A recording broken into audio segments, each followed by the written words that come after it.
Au Nigeria, l'agence antidrogue annonce le démantèlement d'un laboratoire de fabrication de drogue de synthèse à échelle industrielle, présenté comme l'un des plus importants jamais détruits dans le pays.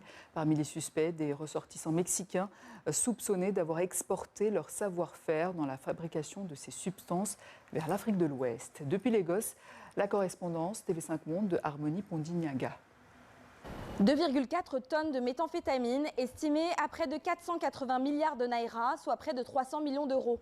Ce sont les chiffres vertigineux du dernier coup de filet contre le plus grand laboratoire de drogue clandestin découvert au Nigeria le week-end dernier. L'Agence nationale de lutte contre la drogue a relaté lors d'une conférence de presse hier le démantèlement d'un réseau de trafic de drogue impliquant un cartel nigérian et mexicain.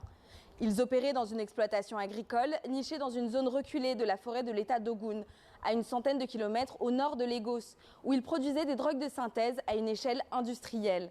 Au même moment, à Lagos, Anochili Innocent, un Nigérian dépeint comme le baron du cartel impliqué, est arrêté dans sa luxueuse résidence. 10 personnes ont été interpellées à l'issue de l'opération, dont 3 Mexicains spécifiquement envoyés au Nigeria pour préparer la drogue.